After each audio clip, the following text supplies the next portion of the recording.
regard to the disinfection procedures that we follow on board the ship, it's our primary goal that when the evacuees enter the ship, they are provided the accommodation which has been disinfected fully. Towards that, what we do is a process of deep cleaning. Like I mentioned earlier, there are protocols and guidelines available of how each and every aspect of this evacuation has to be carried out. And on the same lines, there are detailed guidelines available as to how the disinfection procedure has to be carried out as well. These guidelines have been given by the Naval Headquarters and the commands. In this procedure, we have a process in which a solution of sodium hypochlorite is used, and we carry out deep cleaning using mist sprays on the entire area wherever the evacuees have been staying. In addition to that, all the bed sheets that have been used are removed. They are cleaned using a sodium hypochlorite solution, after which they are sent for laundry cleaning as well. While doing this procedure, all the personnel who are involved in the process of disinfection are always wearing full PPE. So these are the procedures that we generally follow for ensuring that the area is fully disinfected for the next set of evacuees to embark on the ship. With regard to the functioning of the ship, there are two aspects that need to be looked into.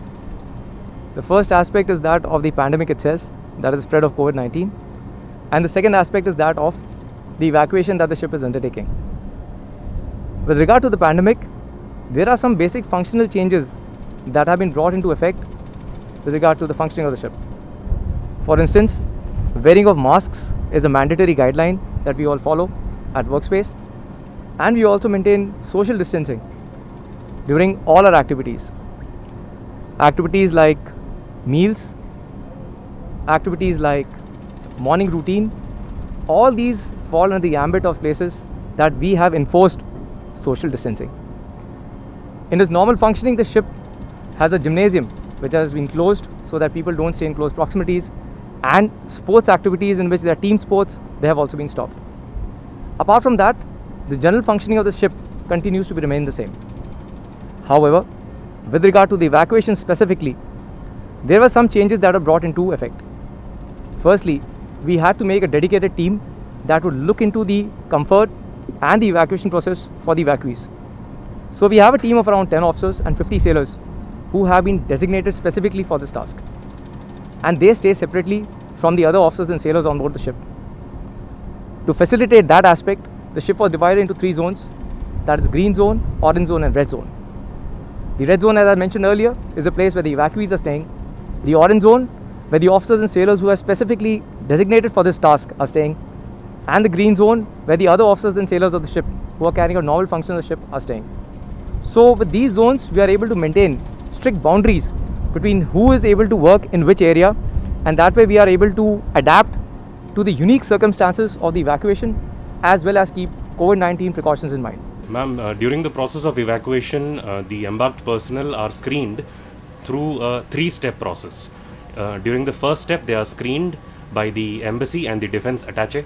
Prior to embarkation, they are screened by my medical team on board INS Jalashwa.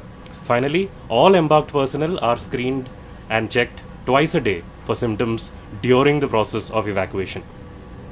The screening protocol consists of a detailed history and clinical examination, as well as looking for symptoms of upper respiratory tract infection such as cough, breathlessness, body temperature and running nose. Ma'am, the biggest challenge that we faced during the evacuation process was to ensure the health and safety of all embarked personnel as well as our crew. However, thanks to the Indian Navy, we have a big team of trained personnel and equipment through which we can ensure the safety and health of all personnel. The sick bay on board INS Jalashwa consists of 11 compartments, which consists of an intensive care unit, a ventilator, oxygen supply, multi-parameters monitor, an operation theatre, as well as a 8-bedded ward and a separate 6-bedded isolation facility.